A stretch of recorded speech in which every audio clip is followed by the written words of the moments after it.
экологической ситуации в бассейне реки Вилюй. Парламент Якутии продолжает вести активный контроль за сроками и ходом исполнения пунктов рекомендаций, некоторые из которых на сегодняшний день выполнены. Сначала гласит регламент, как мы будем работать. Доклад заместителя председателя правительства Республики Саха-Якутия Дениса Георгиевича Белозерова до 15 минут. Информация Алексея Прокопьевича Дичковского, заместителя генерального директора акционерной компании «Алроса» до 10 минут. Информация Андрея Николаевича Матвеева, вице-президента Академии наук Республики Саха-Якутия до 10 минут. На вопросы и ответы до 3 минут.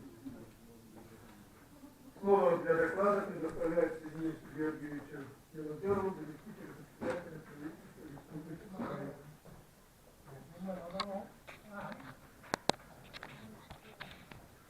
Уважаемый Семен Васильевич, уважаемые народные депутаты, приглашенные, сегодня я хотел бы проинформировать вас о ходе реализации рекомендаций парламентских слушаний об экологической ситуации в бассейне реки Вилюй, промежуточных результатах в части предпринятых действий и итогов за прошедшее время.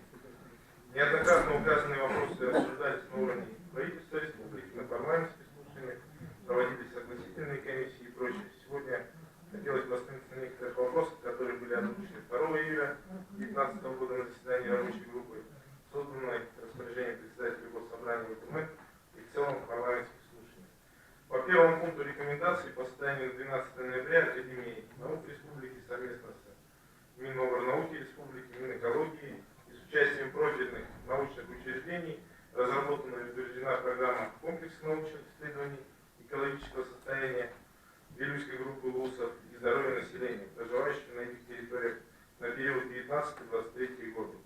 Решение о разработке государственной программы Республики Саха-Якутия «Реабилитация природной среды и здоровья населения Вилюйской группы ВУСов» на 19-23 годы будет приниматься правительством республики по итогам реализации первого этапа программы комплексов научных исследований экологического состояния Вилюйской группы ВУСов и здоровья населения, проживающего на этих территориях на период 2019 по 2023 год. На отчетную дату отсутствуют достаточные основания для разработки государственной программы. По рекомендации правительства республики о разработке государственной программы республики «Чистая вода» на 19-23 годы с включением в нее в приоритетном порядке мероприятий по строительству водозаборов и установки очистных сооружений в населенных пунктах, расположенных в бассейне реки Вилюй, комплексных научных исследований экологического состояния Вилюйской группы ВУСов и здоровья населения информирует, что в соответствии с указом главы республики от 27 сентября 2018 года за номером 2 об экологическом благополучии республики с целью обеспечения качественной питьевой водой населения издано распоряжение председателя правительства от 5 апреля 2019 года об утверждении программы развития систем водоснабжения Вилюйской группы ВУСов на 19-24 годы. В приоритетном порядке включены мероприятия по строительству водозаборов и установке очистных сооружений в населенных пунктах, расположенных в бассейне реки Вилюй. Предварительный общий объем финансирования данной программы за 19-24 года за счет всех источников составит 1 миллиард 937 миллионов рублей. Существенным пунктом рекомендаций является правительству Республики Саха-Якутия совместно с акционерной компанией «Алроса» обеспечить реализацию программы комплексов научных исследований экологического состояния Вилюйской группы ВУСов и здоровья населения, проживающего на этих территориях.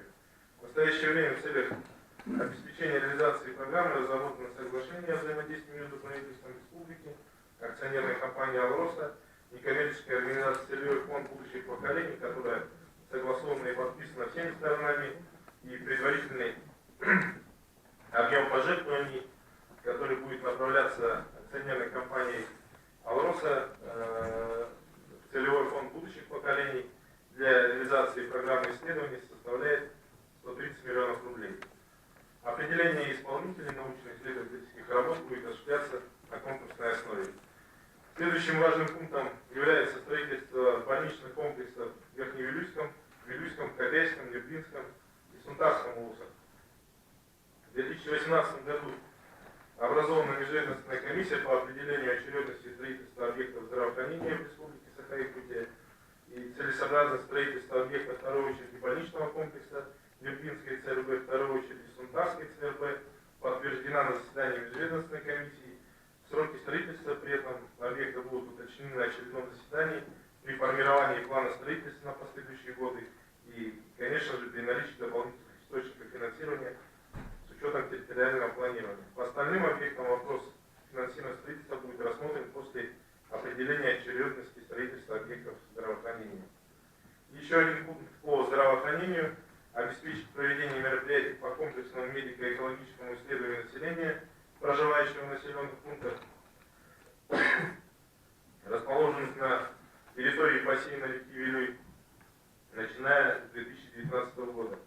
В 2019 году в рамках диспансеризации определенных групп взрослого населения в Вилюйской группе районов планируется осмотреть порядка 60 тысяч взрослого населения. По итогам 9 месяцев 2019 года осмотрено 30 тысяч человек. Данное мероприятие оно будет, конечно же, продолжено. Следующий пункт — это правительству республики инициировать вопрос по отнесению бассейна реки Вилюй к зоне повышенного экологического риска. При этом хотелось бы сообщить, что согласно статье 57 Федерального закона об охране окружающей среды порядок объявления и установления режима зон экологического бедствия устанавливается законодательством о зонах экологического бедствия. Приказом Минприроды Российской Федерации утвержден временный порядок объявления территории зоны чрезвычайной экологической ситуации. Согласно пункту данного порядка, зонами чрезвычайной экологической ситуации объявляются участки территории Российской Федерации, где в результате хозяйственной и иной деятельности происходят устойчивые отрицательные изменения в окружающей природной среде, угрожающие здоровью населения, состоянию естественных экологических систем, генетических фондов растений и животных, приостановка и предотвращение которых невозможны только за счет организационно-управленческого потенциала и материально-финансовых ресурсов данной территории. Для постановки вопроса об объявлении территории зоной чрезвычайной экологической ситуации инициатор подготавливает материалы состояния окружающей природной среды, которые проходят государственную экологическую экспертизу. По результатам государственной экологической экспертизы Минприроды России подготавливает и вносит в правительство Российской Федерации проект указа президента Российской Федерации об объявлении территории зоны чрезвычайной экологической ситуации. И в связи с вышеизложенным мы должны понимать, что нам требуется разработка таких материалов, для чего в первую очередь необходимо провести комплексные научные исследования экологического состояния Вилюйской группы вузов и здоровья населения. Уважаемые народные депутаты, уважаемые приглашенные, я со своими коллегами готов ответить на вопросы по данному вопросу обсуждения. Спасибо. Информация Алексея Прокопьевича Дьячковского, заместителя генерального директора акционерной компании «Лотос».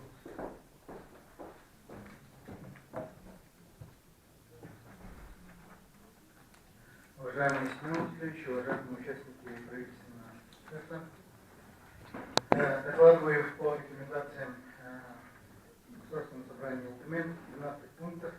Первый пункт — обеспечить комплекс мер по ликвидации последствий прорыва дам на гражданах полигонах месторождения Заряжской коррупции, алмазов. Рекомендация выполнена. Восстановлены проектные параметры водопроводных данных ДВ-7, ДВ-6, ДВ-2, ДВ-1. Выполнена корректировка проекта отработка запасов растительных месторождений Заряжской коррупции и горной открытым гражданам способом. Построен в настоящее время эксплуатируется отводной канал РОК-2. Реконструирован путем расширения подной и увеличения способности отводной канал РОК-1. Разведена водонапорная дамба ДВ-4, что позволило уменьшить объем воды в котловане ДВ-6 и создать аварийную емкость котлования ДВ-4. Августа 2015 года пропущен вышеперечисленным курсом отводными каналами РОК-1 и РОК-2 штатно.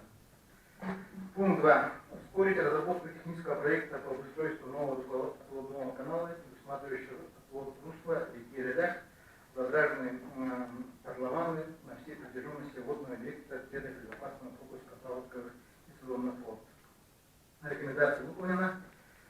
Технический проект совместной отработки запасов растительных месторождений месторождения алмаза горной Велях открытым раздельными градными способами прошел согласование ЦК ЦПИ Роснедра, Министерства природных экологии Российской Федерации, и уведомление получили 23 апреля 2019 года. Пункт 3. Ставить Ленское управление Федеральной службы по экологическому, технологическому и атомному надзору необходимые документы для внесения всех гидротехнических сооружений в Российский регистр гидротехнических сооружений. Рекомендация выполнена. По временным гидротехническим сооружениям месторождения Велях и Горная проведена работа по декларированию в соответствии с положением о декларировании безопасности ГТС, утвержденным постановлением правительства. Процесс декларирования выполнен на счет размера вероятного вреда, который может быть причинен жизни и здоровью физических лиц, имуществу физических и юридических лиц. На выполненный расчет получен согласование за заключение Министерства экологии и природопользования лесного хозяйства Республики от 22 апреля 2019 года. Получено заключение за номером 130 от 3 сентября 2019 года через России по Республике Саха-Якутия о готовности Мининского ГОК компании к локализации и ликвидации чрезвычайной ситуации и защите населения территории в случае аварии ГТС. Кроме того, 19 сентября 2019 года заявление об утверждении декларации безопасности ГТС рассыпных месторождений Горная и Велях с приложением комплекта документов было направлено на рассмотрение в адрес Ленского управления Ростехнадзора. После рассмотрения представленных документов Ленским управлением Ростехнадзора была утверждена декларация безопасности ГТС и заключение экспертной комиссии. Письмо от Ростехнадзора получили 11 октября 2019 года. Срок действия декларации безопасности установлен 4 года. С момента ее утверждения и разрешена эксплуатация ГТС доступных месторождений. В настоящее время Ростехнадзором ведется работа по внесению ГТС доступных месторождений Горной и Велях в Российский регистр гидротехнических сооружений. Пункт 4.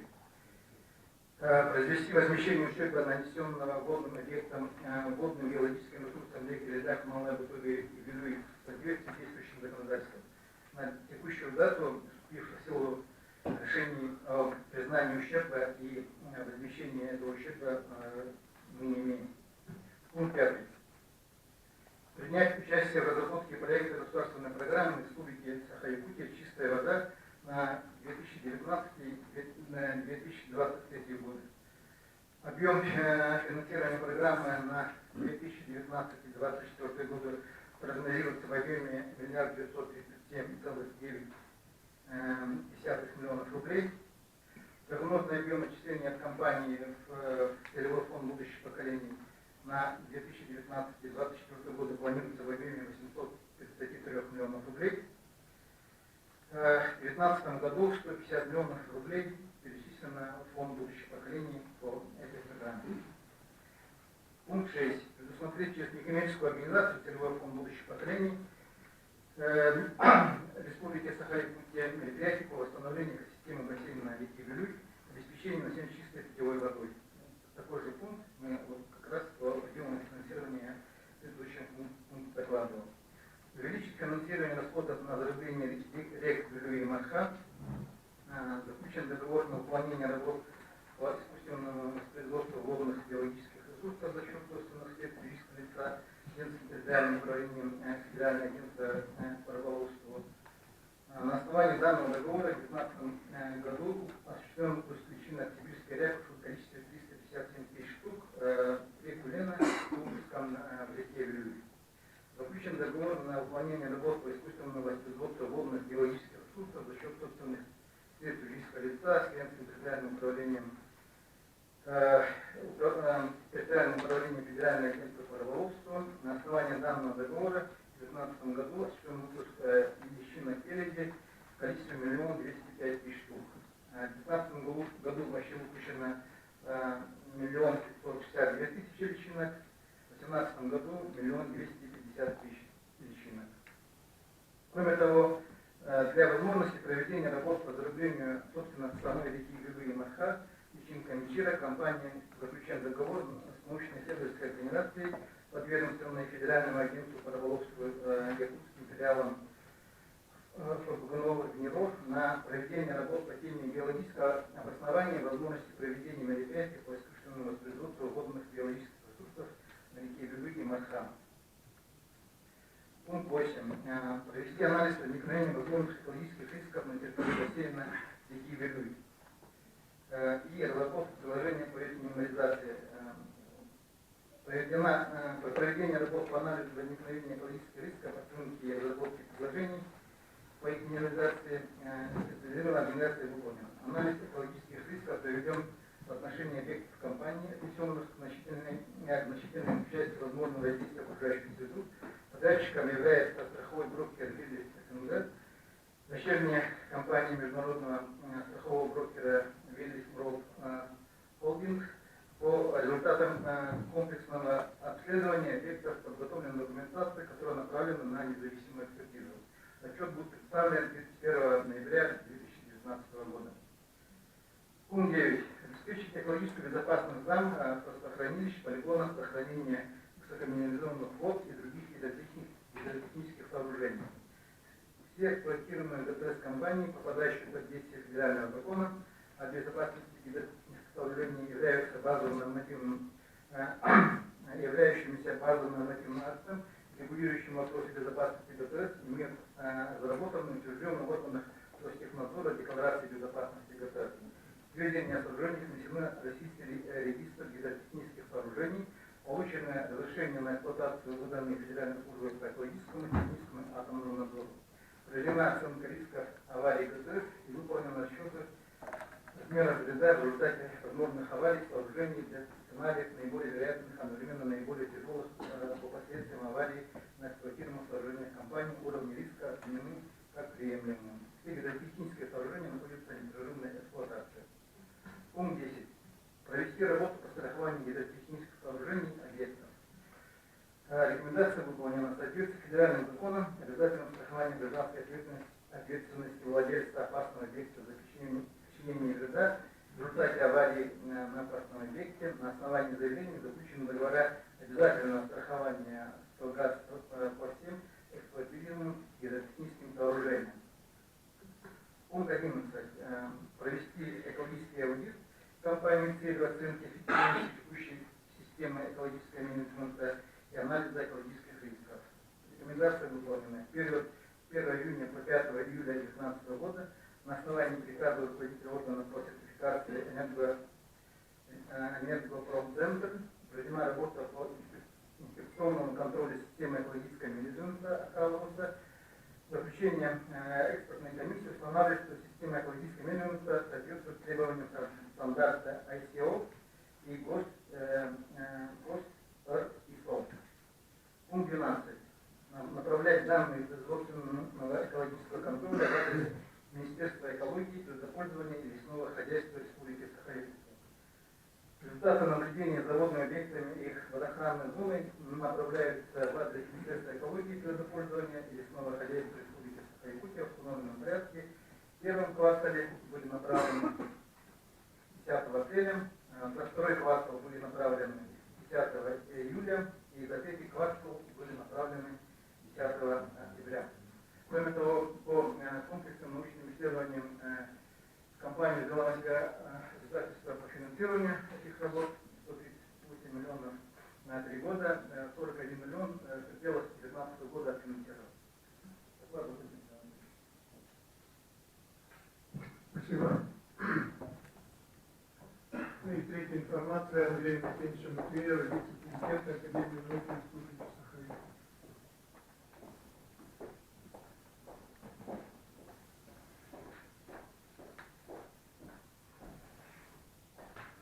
Уважаемый Семен Васильевич, уважаемые народные депутаты и участники совещания. Так, я даю короткую информацию о том, что нами была разработана программа комплексное научное исследование экологических специалистов в 2018 году. После согласования 23 мая эта программа утверждена Академией наук при согласовании Министерством науки и образования и Министерством экологии и природопользования. Следующий слайд. По основанию, конечно, вы знаете, что было поручение главы, времени исполняющей главы 4 сентября поручения, о котором я уже остановлюсь дальше.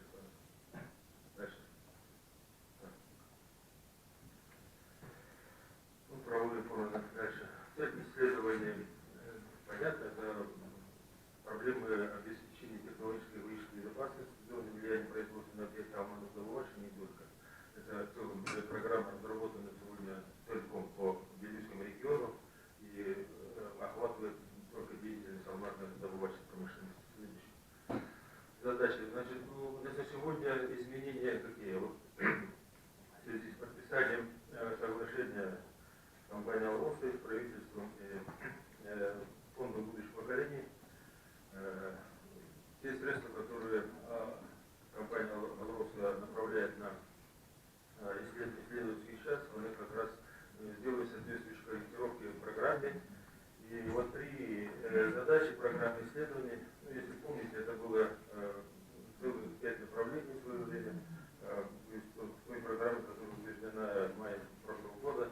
Значит, вот три задачи программы, они обеспечены на сегодня финансированием со стороны компании «Алроса». Мы надеемся, что все этот комплекс полностью будет выполнен. Но что касается четвертой задачи, она у нас осталась за бортом финансирования сегодня пока. И вот этих исследований я хотел бы несколько остановиться. Следующий слайд. Так, ну, задачи, уточненные задачи, первая задача, я хотел напомнить, что в 2018 году выполнен достаточно большой объем работы по привлечению научного сообщества, в первую очередь Института природной экологии Севера, в котором выполнен объем работы на 11 миллионов 200 тысяч рублей, который на сегодня не компенсированы, и частичные работы, которые выполнены в тот период, они не полностью закончены. Да? Я имею в виду обработка проб, результатов и так далее. Извините, пожалуйста. Извините, пожалуйста. Так, ну, и, собственно, вот вторая тема, это вот, собственно, это по экономической части. Задача вторая – это обеспечение здоровья населения, это изучение состояния, тоже состоит из двух проектов НИР. И третья задача – это обеспечение альтернативных источников водоснабжения пунктов долины реки Белиевич. Следующий слайд. Я бы хотел остановиться на четвертой задаче, в котором не вошли, вот, к сожалению, те работы, проекты, которые были подготовлены, да, и не попадает под пожертвования компании «Алроса». Ну, прежде всего, это вот оценка состояния переработки содержащих перелитых песков промышленного водошлавного хозяйства производственных предприятий АК «Алроса». Здесь приведены цели и ожидаемый результат. Ну, на сегодня проводится достаточно большое количество анализов проб, отбирается от водной среды, от донной части и тех потоков, которые на сегодня существуют. Но, к сожалению, действительно, все подтверждают, что повышенное содержание ПДК по ряду целых негативных металлов, и поскольку компания «Алроса» действительно на самом деле существует технологии, прежде всего, механического обогащения, но почему происходит именно концентрация, и когда мы имеем прорывы, у нас идет очень повышенное содержание этих вредных веществ. Вот эту проблему однозначно надо решить. Ну, с точки зрения, значит, второе 4.2, это вот как раз гидротехническое сооружение. Есть вопросы науки, есть вопросы, которые необходимо изучать. Я понимаю, внимательно слушал выступление сейчас Алексея Прокофьевича, и я думаю, что вот в части сохранения безопасности есть проекты, которые мы, в принципе, реализовать. Ожидаемый результат – это дополнительное совершенствование организационных технических, технологических решений по строительству и эксплуатации гидротехнических сооружений. Следующий слайд. 4.3. Радиационная обстановка. Это тоже беспокоит население Белорусского региона. Здесь речь идет о протоне 3, где имеется потенциальная опасность заражения, вторичных заражений, это остаточных радионуклидами долгоживущими. И здесь необходимо также провести мониторинговые исследования для того, чтобы вот этот вопрос тоже решить. Так, следующий, 4.4. Вот 4.4, 4.5, они связаны с расколами и фундаментальными исследованиями в части обеспечения прогноза, да, в условиях, когда мы имеем климатические изменения, потепление климата и так далее. Что это относится к МТК. Дальше. Так, дальше по удачному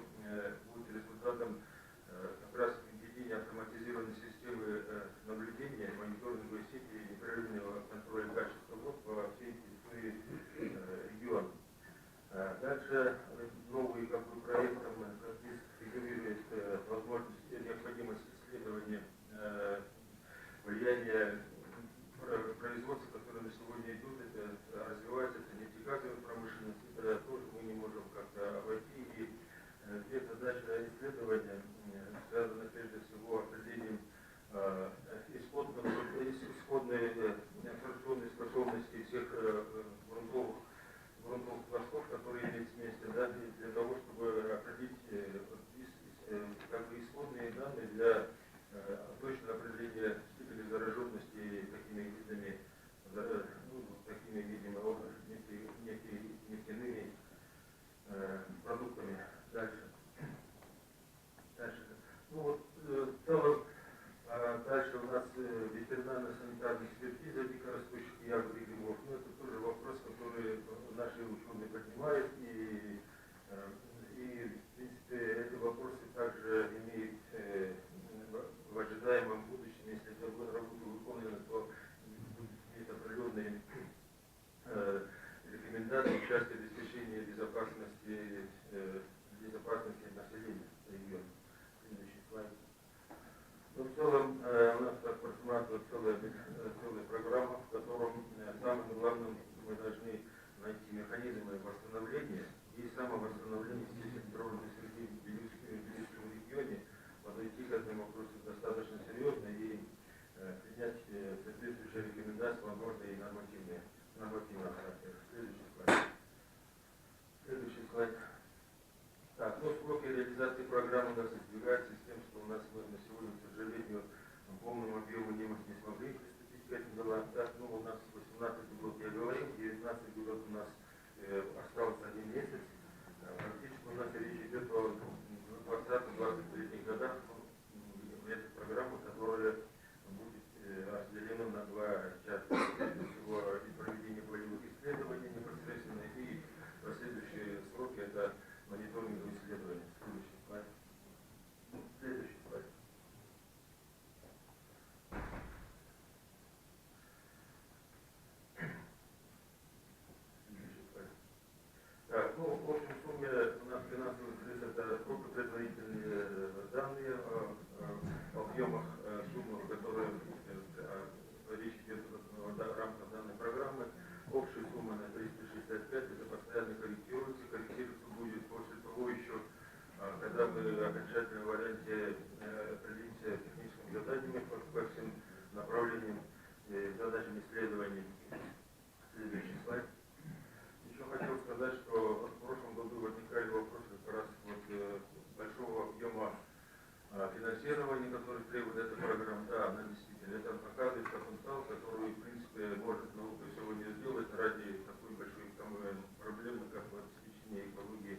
ну, как поняли, четвертая задача достаточно большая, объемная, и темы там 9 тем.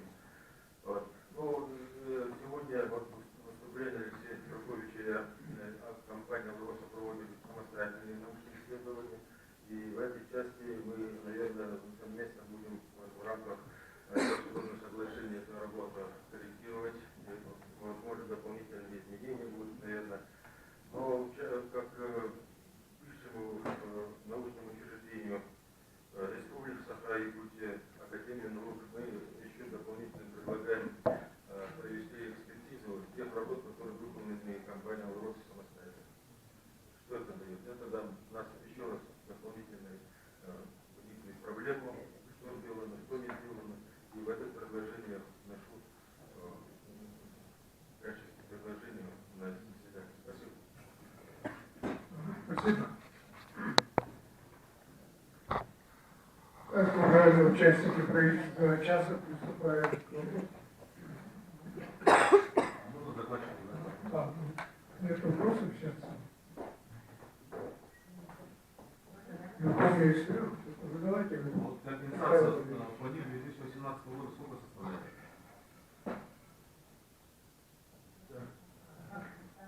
Компенсация, то, что вы сказали, до 18 миллионов эта сумма составляет. 18 миллионов? Да, уважаемые народные депутаты, эта сумма планируется компенсировать в рамках тех средств, которые на сегодняшний день у нас источниками определены. Источники определены? Но на 138 у нас на сегодняшний день источники имеются. Это пожертвования акционерной компании «Алроса». Далее мы будем в рамках формирования государственного бюджета на последующие года стараться предусматривать средства на проведение всех этих работ. Нет, я имею в виду, вот 18 миллионов, они уже 18 будут компенсированы за счет пожертвований, скорее всего, в 2020 году. 2020 году? За те работы, которые проведены в 2018 году? Ну, коллеги, других источников у нас нет. Ну, вы же уже получили 138 миллионов? Нет. Сейчас идет разработка технического задания, в рамках этих заданий будут в том числе предусмотрены и эти направления. Мы дополнительно такие средства выделять на сегодняшний день не в состоянии. Нет источников. То есть рекомендации есть, а источников нет, я так понимаю, да? То есть вы запреснили, но денег нет. Коллеги, еще раз говорю, что эти расчеты будут произведены в рамках тех средств, которые на сегодняшний день источники у нас имеются. 138 миллионов рублей. Елена Христова.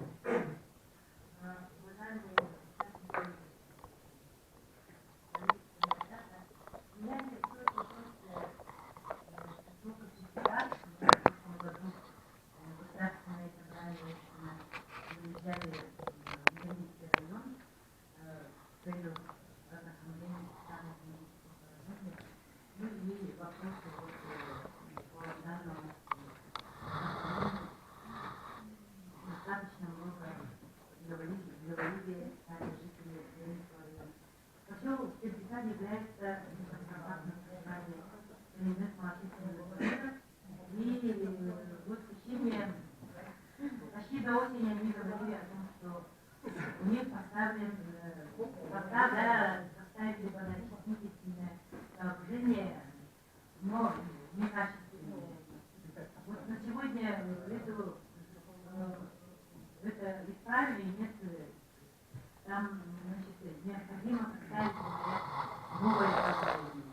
Они привезли старые, которые, ну, ну и вот то, что эта территория является территорией национального пользования, вот, деньги еще не поступили, говорят, значит, учитывая, что население потеряло свою, значит, вот, возможность отдельной программы по этому. Малгайта Хайдабан, вопрос великом Баграван. Малгайта Николаев Николаев новости. Вопрос бедный,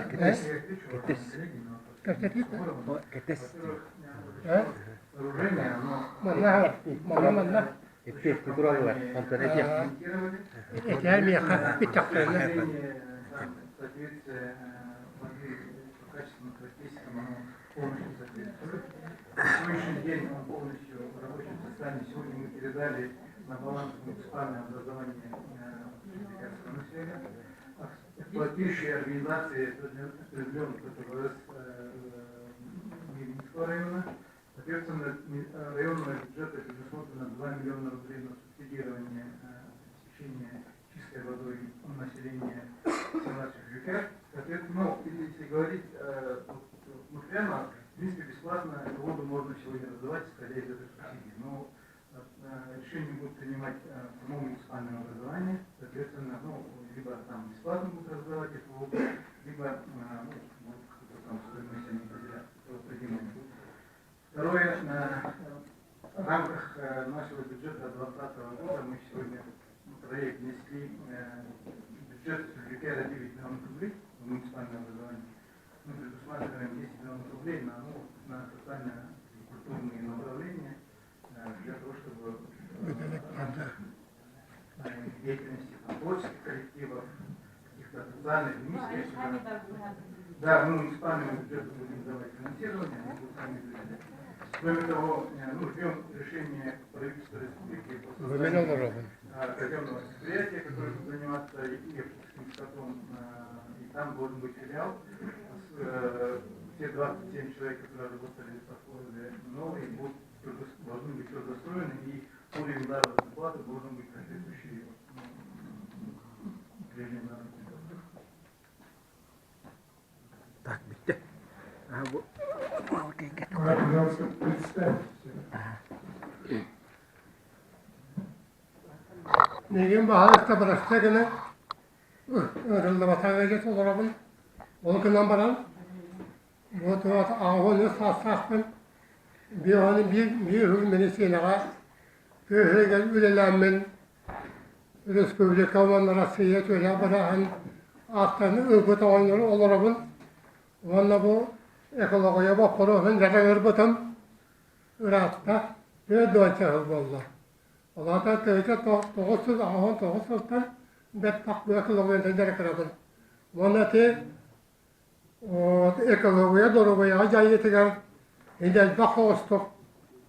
Bura koruyan kahattaga tahattardım. Bireyinna tahattıra hicabın. Estada tahattarım ola tırnak vallakınıp. Men manna bapıra sakın. Bu böyle bu az Nurbati hiccan hüddâ çöğe kapsatı ne pıttıra. Ayağına harıstamalığın bir ministerisi bata. Kallegiye bol bata. O kallegiye Allah'ın kapsatı bol bata. Yabu Nurba Allah toğatına bol bakka. Bülühün ya Allah toğatına durabiyeten Jodek katan koruyorka, ekolojiske balığı ta kaydağay doğuy diyen, onu verete kadiyen, onu ham programma, uyakka diyen bir bülühün Allah toğatan, o savunma barkahının Allah toğatan ödü bitre kodep bitre. Beliyen on toba kanda bari. Meni hittakmana, o programma toğtaba kurduk, ministeriske kama yabihi hatayba kurduk, onu ben beli yaptım bağlamın, Vanda edemen Irak'ta o markahın yolu olan ehliyen doğulanın cahana kaydayı doğu diyen o poroska elbette geredendim. Elbette hin ağan üreten kurdum. Olgınan baran bu dokut bihine küntüğün ayel bir turuluk bihine komotor. Elbette komotor ehliyen yani. Zobarı bu teddedeki hem bir bağ belirgin. Ottan zobarı uçonacak ellerinden bollağına hatta arayacak kemine yuvat nehiyle taksan baran, esten taksan baran hatta at konuk konacağı işte buydur. Ottan bir hene bollağına bu tuğukta kraton teyesti bir de tüye doçağı bollağ. O tuğuklara bir hene oğlar bu sana zobuna öce durarlar. Bu kantan kalbet arayacak kemine yuvatayım. Arayacak kemine yuvat Süyotu pidyen. Onu kini izotoptara. Süyotu iki, süyotu tüyotu pis. Eti size kanta gelirler. Toğa bir oğlu bu tibili gedi. Öte olur. Dinen ballarını ideye bu hıdnan o katennen ballarını bu arkadaşlarımın yuvat estem baran bu kini jayita ağız ettiğin onu cebit yakta. Yolu yürütüye kanada. Ya eteğimin anne sebebinden vallahi toğlahanlık aradakına odan isteyem. Kime pekeriyim.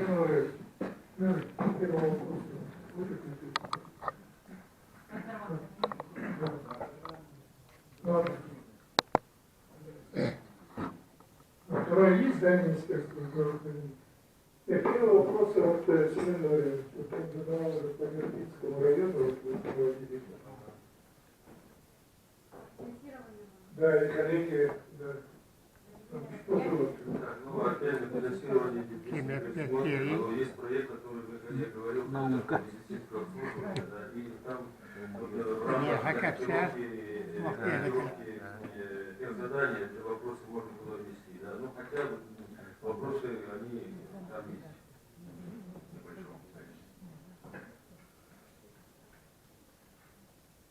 Tuoqta baharlılık de. Tuoqta baharlılık diyete.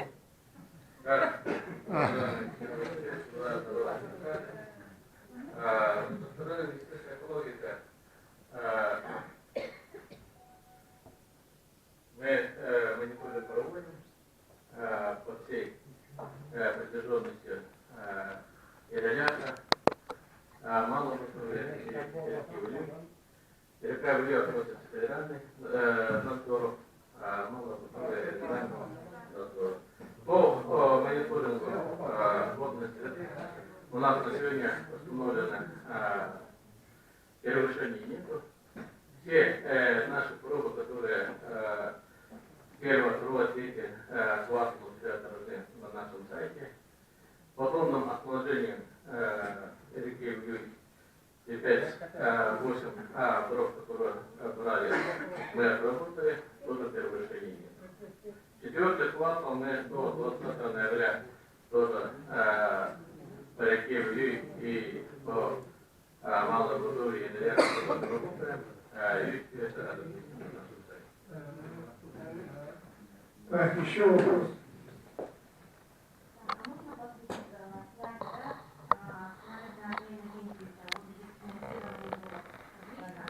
Да, тестированную программу нам хотелось бы более точно понять, потому что информацию мы только сейчас получили, да. Вот тут говорится о том, что программа требует финансирования 365 миллионов, так? Да, предварительно так. Да, из которых мы 11 миллионов в 2018 году не использовали или все-таки использовали. Вот Павел Валерьевич только хотел спросить. Использованы, да, профинансированы или не профинансированы? Работа выполнена, но не профинансирована, да? Частично работа выполнена, но там вопросы больше касались проведения анализа, довольно-таки объемные, там, да, затраты идут. Ну и, соответственно, 2019 год тоже не профинансирован. В 2019 году тоже экспертным порядком очень коротко небольшое исследование проведено. 3 миллиона из резервного фонда оплачено, и результаты не могут быть представлены. Денис Георгиевич, а вот то, что вы сказали, что пожертвование это вопрос, вопрос о 150 миллионов, да, которые профинансированы на деловом или это другое? Это вопрос 138 миллионов пожертвований от акционерной компании «Алроса» именно на реализацию программы комплексных научных исследований. Остаток суммы у нас планируется в рамках разработки программы по Министерству образования и науки Республики на 2022-2023 года. На сегодняшний день проект программы подготовлен. Эта программа комплексных научных исследований, она в целом сидит в программе экономического развития Республики Саха-Якутия, где заложены вопросы, связанные с наукой. Это не потому, в котором были заключен, вот, мы же пишем, да, в 2019 году между компанией и Светлым фондом будущих поколений заключен договор пожертвования. Это в том числе или это отдельно?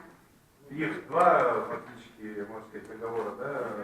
Один это пожертвование на программу комплексных научных исследований, соглашение у нас подписано. А второй это на реализацию программы «Чистая питьевая вода». Вот это 150 миллионов. Да, да? Да, 150. Я хотел бы уточниться, да, Павел Валерьевич, еще раз, да? да, коллег, ага. В целом информация по установке очистных сооружений и сколько у нас отложено в 19, 20, 21, есть такая информация, да, сложная? И плюс подготовка специалистов. То есть мы говорили о том, что если одно дело установить, а другое дело обслуживать. Это совсем другая как бы статья расходов. То есть их надо будет содержать, ее научить, там, и так далее. Вот в этом направлении что делать? Так, сегодня идет разговор о проблеме, экологической проблеме Ливийского бассейна. Тут никак не прозвучало Подождите, сейчас ответит на вопрос. именно Илька Марфа, почему-то каждый раз отходит. Минуточку, подождите, ответят на вопрос задали. Денис Георгиевич, кто отвечает? Ответили. Хорошо. Вячеслав Павлович. Да, уважаемый Семен Васильевич, уважаемые народные депутаты, что касается непосредственно установки водоочистных станций, как вы знаете, в соответствии с программой развития системы водоснабжения Ливийской группы районов у нас планируется установить 14 водоочистных станций. Это в Вилюйском, Нергинском, Сунтарском, Виленском районах.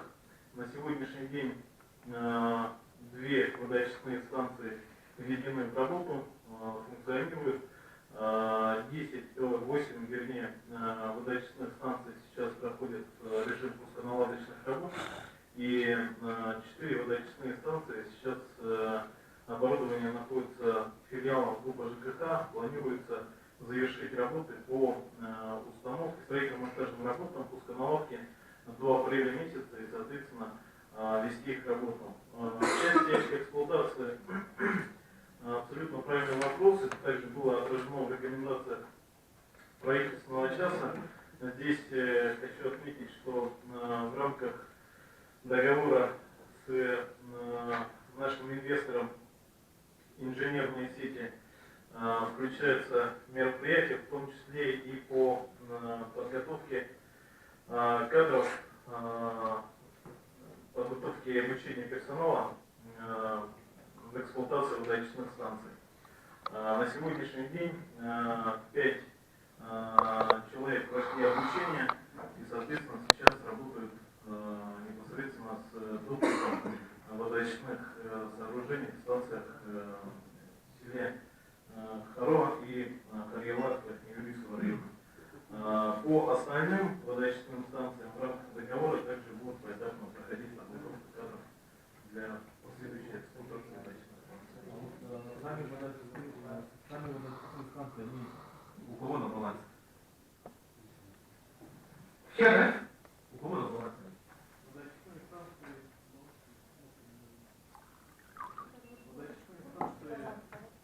Да, на балансе группы ЖКХ и 2 муниципалитета, да, по-моему?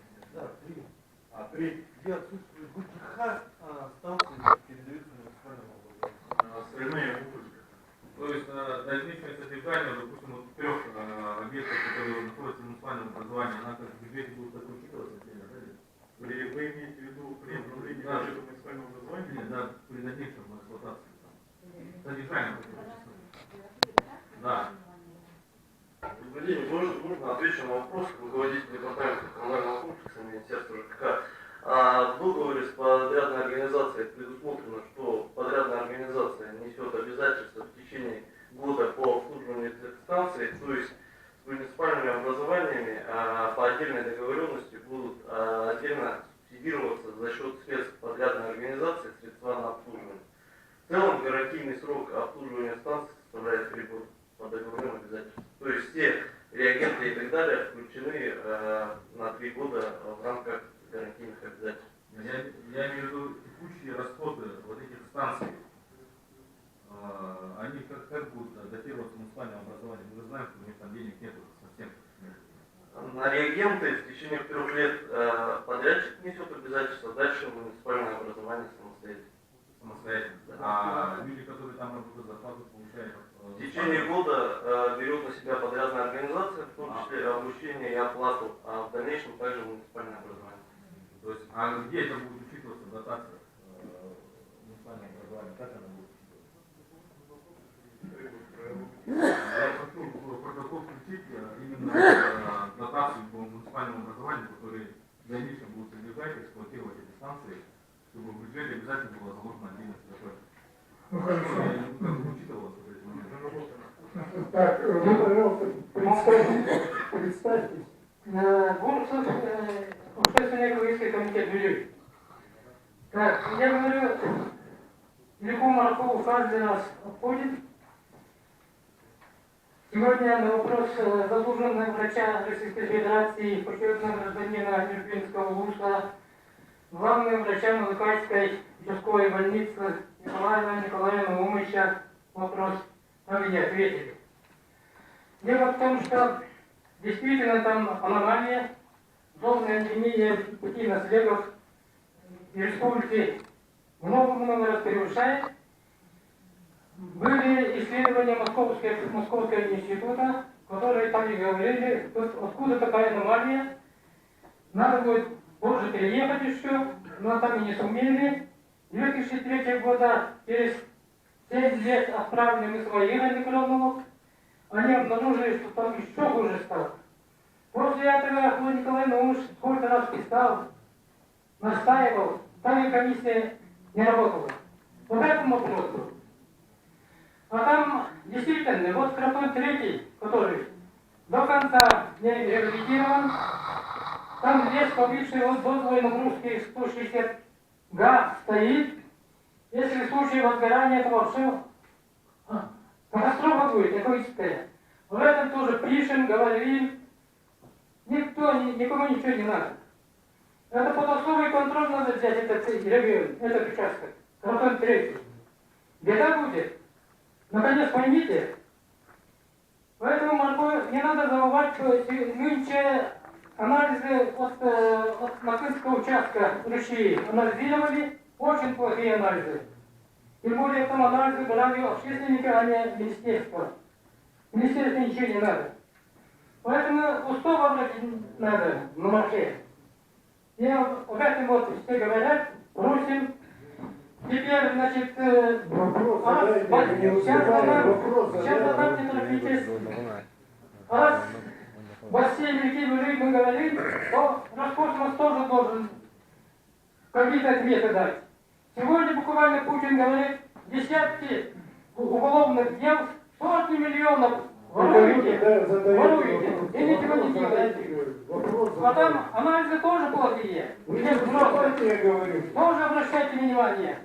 Пожалуйста. Вы кому говорите-то? Это вам говорю. Вам говорю. Тут мне не надо некому защитить природу, кроме вас. Мне не надо говорить. Вы задайте кому конкретно вопрос. Это вам задаю. Вы тоже должны заниматься. А вопросы задавать это бесполезно. Бесполезно. Сейчас надо погубили, значит, Марку, Вилюй. Они бесполезны, не восстановятся. Сейчас Муну надо, это самое, за Муной надо следить. Сохранить. В этом надо, тоже не надо говорить. Спасибо. Это вопрос. Я коротко скажу, все время говорят, что река Марха никак не исследуется у нас.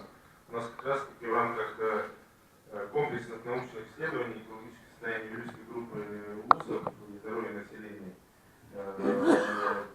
программа, то есть есть одно из направлений, это научная обоснованная оценка состояния здоровья населения, проживающих в бассейне реки Вилюй и реки Марха, коллеги. То есть не только река Вилюй, река Марха, с разработкой комплекса медико-социальных мероприятий по его оздоровлению. То есть я еще раз прошу обратить внимание, что река Марха у нас учтена в бассейне. Пожалуйста. Спасибо. Значит, у меня первый вопрос. Министерство экологии и второй вопрос. Значит, первый вопрос. Дмитрий Иванович, ведет себе мониторинг реки Саксолок. сразу задам вопрос Алексею Прокопьевичу. Действительно ли в этом году родительная фабрика 14 была введена бесплатного ремонта? Мы, значит, знаем, что эта фабрика является сложным гидротехническим сооружением. И когда мы ездили и с правительственной комиссией, и с экологическим десантом, население постоянно говорило, что все-таки производится сброс ядовитых веществ фабрик. Сейчас вот идет информация, что вот эта фабрика 14-8. Я прошу ответить, может ли такое быть, и действительно ли 14-я фабрика, несмотря на то, что это очень сложное сооружение, было введено в этом году без ремонта? Ладно. Спасибо.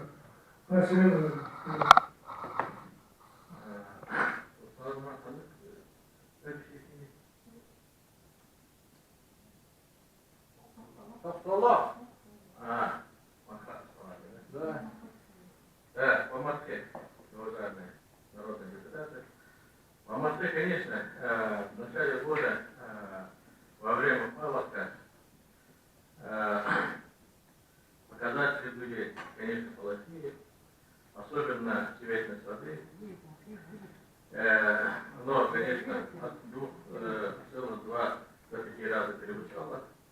Показатель заграничными министрами веществами по химической последовательности способности соответствует эффективным нормативным делам.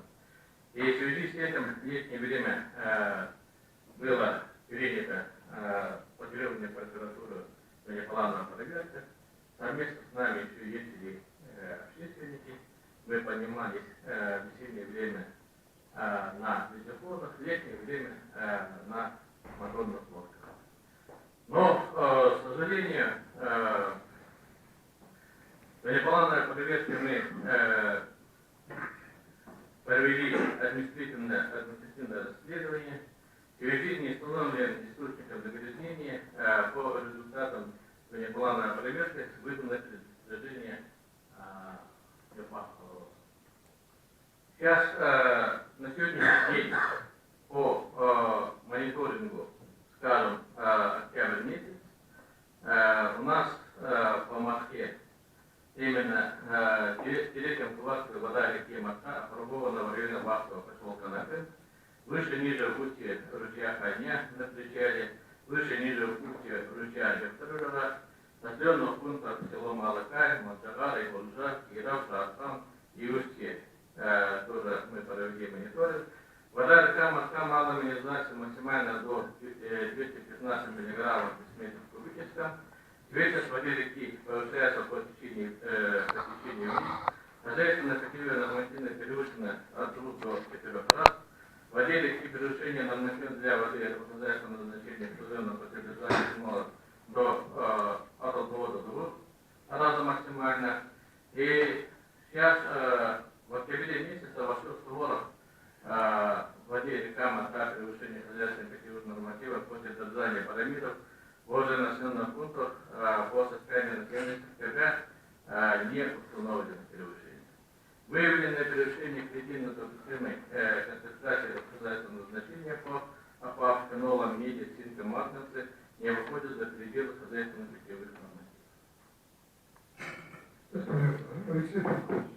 Да, коллеги, но тут, если говорить о действительно, сейчас компания контроль за состоянием технических сооружений и других продуктов поставлены очень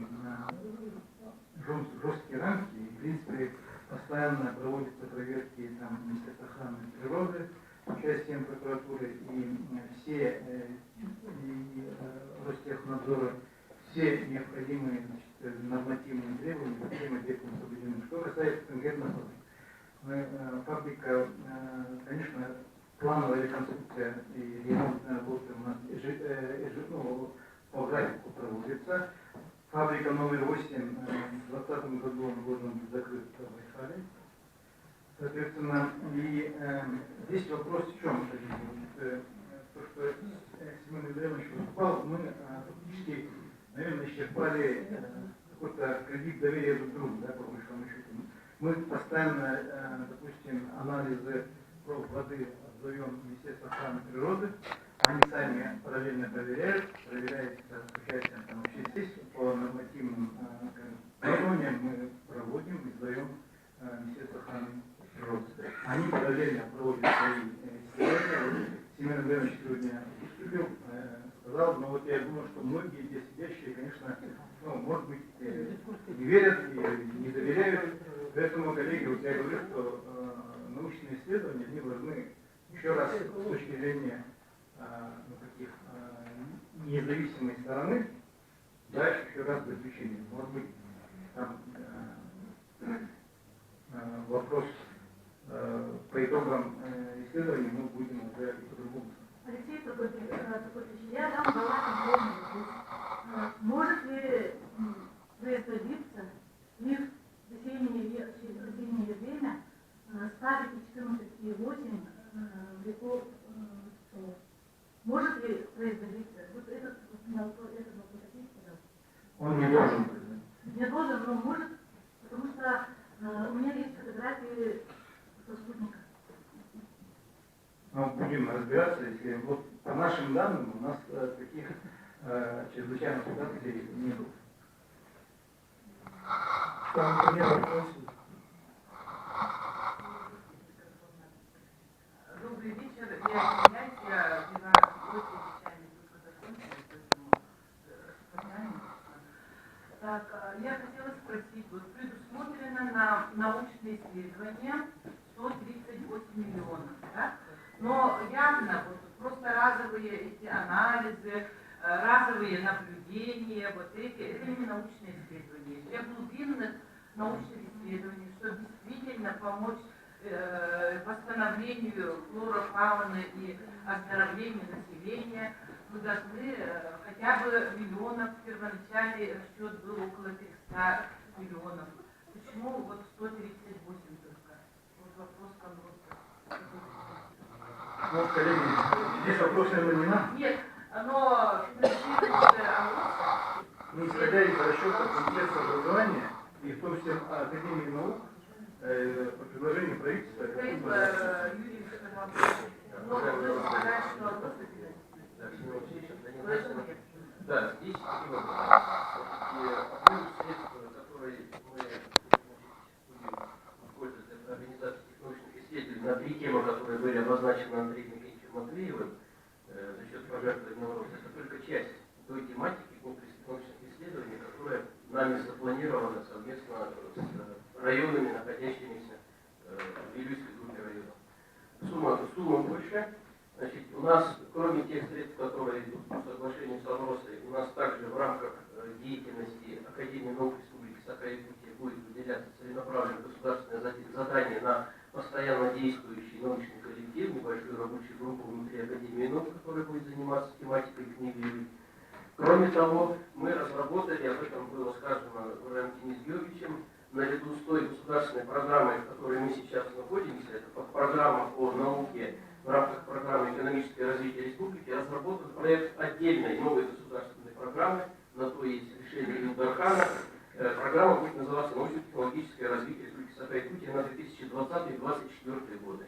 Там мы закладываем дополнительные объемы средств, в том числе и на, которые будут дополнять вот эти исследования, комплексные научные исследования Вилюйского региона. Спасибо. Конкретно сумма какая? Ну, Там закладываем тут. Да, нет, на данный момент сумму мы выходим на... Так, сейчас я скажу, мы только что ее вместе смотрели. Так, 365 миллионов. Это на какой год? Это до 2024 года. Так, ну давайте еще вот один вопрос, да, и будем проводить. Зарядный Галю Семенович, председатель районного совета депутата Вилюйского района. У меня есть несколько вопросов. Вот Андрей Никитич, я хотел бы это еще раз уточнить. По экспресс-анализам, которые будут проведены, да, озвучили, что по тем анализам, которые будут исследованы, мы на сегодняшний день не можем сказать, что кто источник загрязнения, да, и не можем дать оценку влияния на здоровье населения,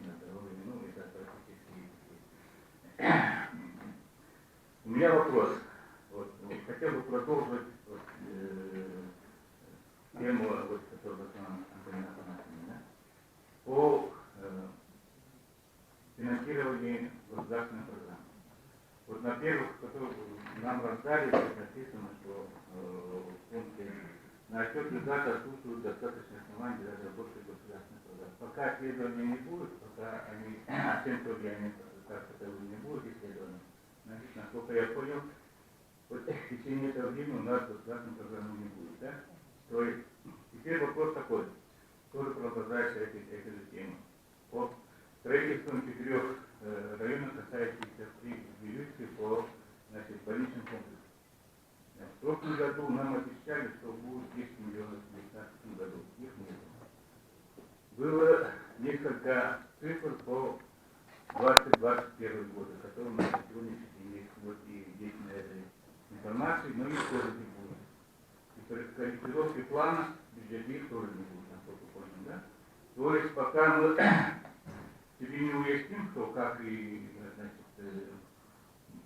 по тем чаяниям наших населения Вильского района, по, значит, здравоохранению, по защите их здоровья, то они же в первую очередь эти созданы на сегодняшний день. Нам же говорили, что государственная программа будет, и теперь нам говорят, что она будет разбыта. Да? Вот насколько озвучили выступающих перед нами, да, что она будет включена в государственную программу по республике Саха-Якутия. То есть мы категорически против, что она будет разбыта, включена по общему направлению. Мы на сегодняшний день будем все равно требовать отдельно государственную программу, чтобы вот. У меня все-таки вопрос по миру. У нас в 2019-2020 году источники финансирования исследований не будет или не будет, и источники финансирования по строительству больничных комплексов в городе Вилюйск. И третий вопрос. У нас же было еще под заявками по подготовке КЗЦ по увеличению мощности водоочистительной станции. Она в них не включена. Почему?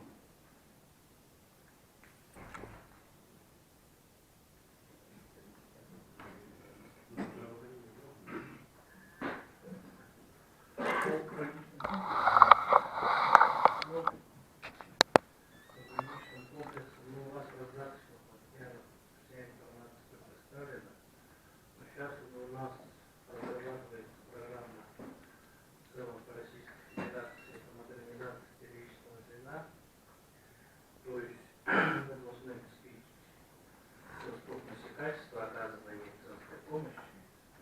То есть сейчас все районы республики работают над заполнением паспорта каждой медицинской организации, расположенной у нас в населенных пунктах, в том числе по Вилюйской группе районов, но по Вилюйскому району у нас есть ПСД по больничному комплексу, да? Но мы планируем в Вилюйский район включить программу модернизации первичного звена. То есть оно должно, если мы строим, оно должно отвечать всем требованиям санитарных правил. То есть после постройки здания мы должны беспрепятственно получить лицензию на оказание медицинской услуги. То есть до 15 ноября эта работа будет проведена, и после 15 ноября Министерство здравоохранения Российской Федерации будет проходить заседание комиссии до 10 января по приоритетам строительства или реконструкции или капитального ремонта медицинских организаций именно первичного звена.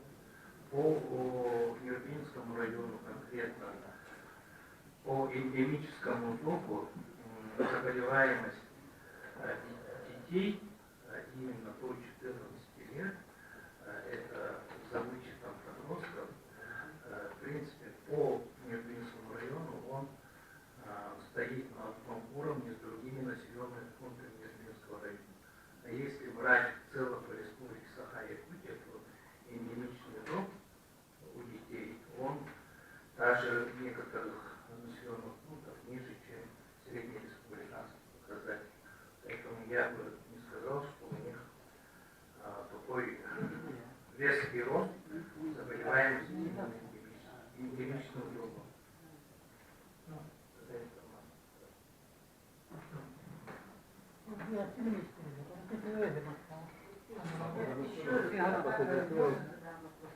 Егор Спиридонович, у меня вопрос такой. При модернизации системы здравоохранения приоритет выделяете Прилюйской району в связи с экологическими событиями? Ну, мы должны не только вот выделять какой-то отдельный, у нас сейчас приоритет это первичное звено, то есть это наши, ну, вы все прекрасно знаете, что все наши медицинские организации, фельдшерско-акушерские пункты, врачебно-амбулаторные больницы были построены в 30-х, 50-х, 70-х годах. Ну, приоритет Арктика, и все-таки экологическое вот это произошло, так, и все-таки при сокращении какой-то мест и так далее, не учитываете, что ли? Нет, конечно. Мы к каждому району подходим индивидуально. Конечно, я спрашиваю про Вилюйскую группу. Нет, Вилюйская группа, да. Потому что сейчас, я позавчера работал конкретно с Луганским районом, сейчас у меня на очереди именно Юрминский район. Хорошо. Фотография общенародной фронт. Продемонстрировал в региональной программе развития системы водоснабжения Козлосыр был, но я сейчас конкретно не могу ответить, в каком году я письменно отправим ответ. Дмитрий Алексеевич, Народный фонд, депутат. Я хочу задать вопрос. Конечно же, я хотел услышать сейчас экспертное заключение. Я как-то слышал сейчас, что оно будет готово 31 декабря и будет озвучено. Правильно? Но вот сейчас хотел бы спросить, ведь у нас вообще вопросы первые, это значит ликвидация последствий аварии, научные исследования и, наверное, самый главнейший вопрос, чтобы не повторение аварии, это работы, какие проведены работы и экспертное заключение, какой класс сейчас состояние вот этих сооружений. То есть мы нам тогда говорилось, что был класс такой-то, такой-то процентов сахара рассчитанный, то вот сейчас у нас какой будет процент надежности этих данных, если можно этот вопрос ответить до заключения экспертов. И второй, наверное, маленький вопрос, но очень важный для Народного фронта, который вносит предложение, чтобы люди, которые сейчас в населенных пунктах живут, где нет очистных сооружений, неизвестно они когда, в общем-то, по большому счету будут введены, они вынуждены покупать бюджетированную чистую воду. Предусмотрены ли средства АВРОСа на компенсацию, на дотацию, вот, чтобы люди или покупали по минимальной цене, или просто выдавался бесплатно, до того, как это, потому что коммерческие структуры сейчас уже такую воду продают. Это важный момент для простых людей, потому что вода это без воды никуда не сюда, как говорится. Понятно. Включение.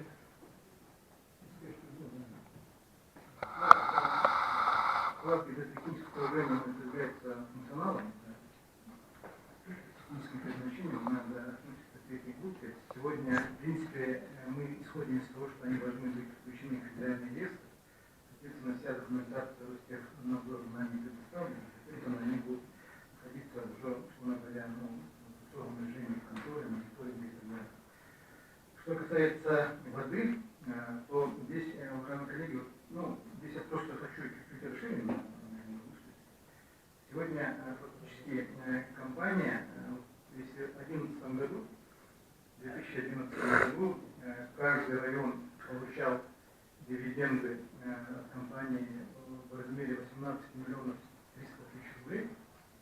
И действительно компания в тот период, может быть, платила меньше дивидендов, меньше налогов, но больше распределяла за счет решения руководства. То есть кому-то строить там больницы, кому-то школу строить в каком-то районе, кому-то не строить, то сегодня ситуация финансовыми потоками, она в корне изменилась. Сегодня, если вот за 7 лет, условно говоря, если каждый район в 2011 году получал 18 миллионов 300 тысяч рублей, то в 2017 году каждый район получил дивидендов в размере 823 миллиона рублей. То есть на сегодняшний день действительно компания без решения наблюдательного совета, без решения там, республики и Российской Федерации, объемы средств направляет по решению на совет. И мы сегодня основные все деньги направляем в виде дивидендов, в виде налогов. И объем средств, которые получила республика в 2018 году, это 78 миллиардов рублей в компании. Вся нефтегазовая промышленность 22 миллиарда платит бюджет России. Соответственно, это более 60% дохода бюджета. И все доходы, и, условно говоря, вся прибыль компании сегодня распределяется в виде дивидендов и изымается в виде налогов. Можно проще сказать, будут предусмотрены эти деньги, чтобы помочь людям? Вот сейчас. Это прерогатива наблюдательного совета. У нас такой программы нет. Мы сегодня после ПК решаем вопрос, не мы, а через муниципальное образование они предусматривают дополнительные средства. После ПК 2 миллиона идет на возмещение убытков ПТВС по водочной станции. А по другим муниципальным образованиям у нас нет такой программы. Так, все, последний вопрос. Мы уже Аргунова Несана Кинтина, депутат Кадайский ВУЗ. Почему Кадайский ВУЗ не включен в государственную программу обеспечения чистой воды?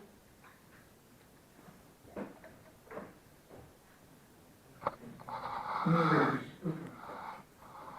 сейчас не готов сказать до конца, это Вилюйская группа районов была у нас. Почему же есть же? Здесь. Почему так? По информации, предоставленной о ходе выполнения Ну, знаю, то постановления, есть Вилюйск, Мирнинский, Сунтарский, Нургинский, Кагайский район. пункт 2. Верхневилюйский, Вилюйский, Мирнинский, Нюрбинский, Сунтарский, Джиганский. Нет, это вы пункт смотрите рекомендации, я так понимаю, да? Когда у нас программа разрабатывалась, этот вопрос стал, и было решено включить Кагайский район тоже в эту программу. Где это, в Не каком знаю, пункте? насколько там сейчас финансирование учтено. Не готов сказать. Вы программу смотрите? Информацию о ходе выполнения постановления, которые нам выдали. Давайте дополнительно. Коллеги, ну вы являетесь депутатами районных советов. Конечно, такие вопросы задавать через год после произошедшего, это тоже, коллеги, некорректно, наверное. На парламентском часе Смирнов Александр Александрович, тоже Кадайский ВУЗ изначально, первоначально не был включен в число пострадавших. Только потом микрофон выключите. Уважаемые участники правительственного часа, в рамках контрольных полномочий, я думаю, что государственное собрание будет, конечно же, контролировать ход реализации рекомендаций, которые будут нами приняты. И наша задача взять под контроль исполнение поручений, которые адресованы не только акционерной компании вопроса, но и всем заинтересованным и принимающим участие в ликвидации последствий аварии, начиная с органов исполнительной власти и завершая надзорными и контрольными органами. От исполнения этих поручений будут зависеть дальнейшее экологическое благополучие бассейна реки Вилюй и проживающих на этой территории населения. И я думаю, что мы как депутаты будем продолжать, и я думаю, и в этом году еще раз, наверное, мы будем. Ну, постоянно наш комитет, во всяком случае, заслушивает, да, и будем продолжать контролировать исполнение этих. Спасибо.